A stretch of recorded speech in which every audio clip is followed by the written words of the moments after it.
Tiger Woods has just won his 15th major, and I think it's the 5th time now he's won the US Masters.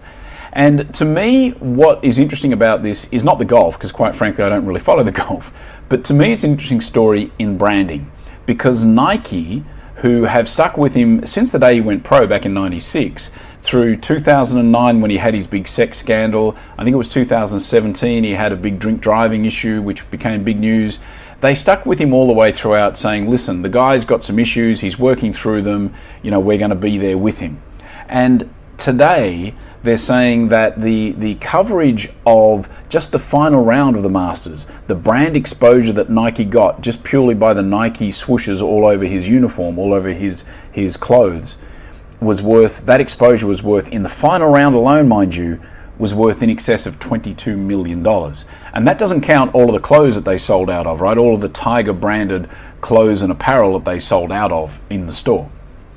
And to me, the interesting story about that is that it kind of exemplifies that branding is really a long game. It's for the long term. It's not a short-term play. And for whatever reason, Nike have decided, well, not whatever reason, I think we know the reason, Tiger clearly has identified himself as a champion of golf. They identified that early. They said, listen, he's got personal issues. We're going to draw a line. We're going to separate the personal issues from the professional golfer, because from our brand perspective, that's what we stand for. Now, we can argue all day long whether that's a right or wrong moral stance, but I think the funny thing about sports is that I think people tend to forgive those kind of personal failures, if you like, as long as you perform on a professional scale and, you know, as long as you don't go out and kill somebody.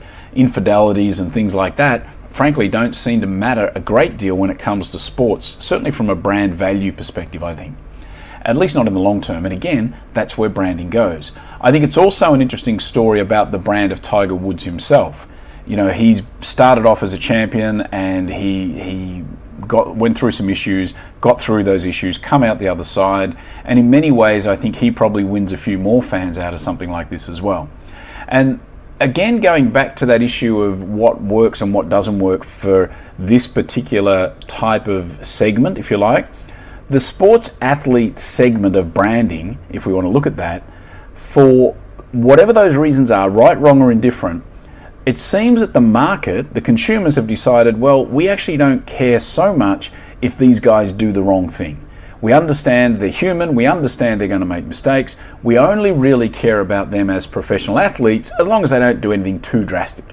So I think from a brand perspective, again, the other lesson to learn is that what seems to be black and white maybe in any other segment of the world, any other facet of your life, doesn't necessarily hold true when it comes to the brand if the market for your particular brand has decided and declared, well, those things are not important to us.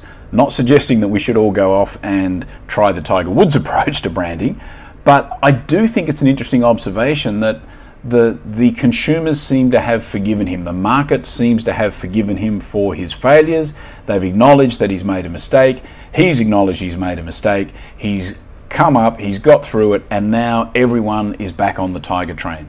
So again, not from a sporting perspective, not from a personal perspective, but I think purely from a brand perspective, it's a really interesting case study what's gone on with Tiger Woods over the last few years and where it's ended up today. Alrighty.